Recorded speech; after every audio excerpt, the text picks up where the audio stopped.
Όπως αναφέρουν ουκρανικά και ρωσικά μέσα ενημέρωσης, ενώ η ουκρανική πλευρά συνέχισε και χθες το βράδυ να στέλνει πλήθος μη επανδρωμένων εναέριων οχημάτων μέσα στο ρωσικό έδαφος και μάλιστα και προς την πρωτεύουσα Μόσχα, με το Ρωσικό Υπουργείο Άμυνας να τα απαριθμεί σήμερα το πρωί στα 110,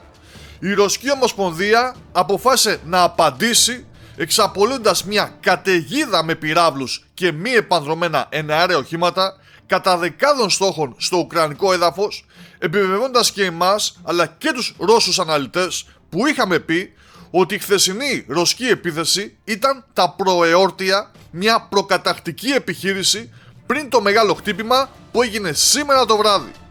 Αν και οι πληροφορίες που έχουμε μέχρι στιγμής είναι λιγοστές, είναι όμως αρκετά ικανές να μας δώσουν το μέγεθος της ρωσικής επίθεσης που ήδη κάποια μέσα ενημέρωσης την αποκαλούν έως τη μεγαλύτερη που έχει πραγματοποιήσει η Ρωσία από την αρχή του πολέμου. Έτσι λοιπόν αναφέρεται ότι απογειώθηκαν ταυτόχρονα βορβαδιστικά αεροσκάφη του Πόλεφ 22 Μ3, του Πόλεφ 95 MS και του Πόλεφ 160, τα οποία και εξαπέλυσαν πλήθος πυράβλων κρούζ, πλήττοντας τις περιοχές Κίεβο, Χμελνίτσκι, Χάρκοβο, Οδυσσό, Τσερνίκοφ, Τερνόπιλ, Σούμι και Ζίτομιρ, με τα ουκρανικά κανάλια να μιλούν για μεγάλες καταστροφές σε βιομηχανικές επιχειρήσεις σε τρεις από αυτές τις περιοχές, στο Τερνόπιλ, Χάρκοβο και Σούμι.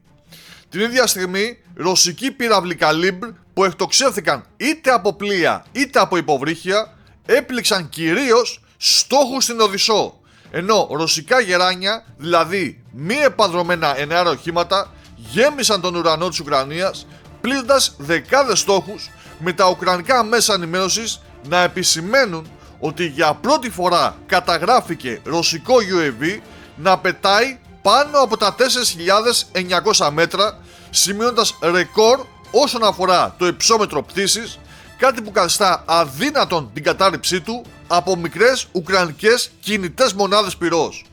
Αυτές ήταν όλες οι μέχρι στιγμής πληροφορίες, με τους Ουκρανούς να μετρούν τις πληγές τους και τους Ρώσους να προχωρούν στην εκτίμηση των ζημιών που κατάφεραν στους στόχους που χτύπησαν.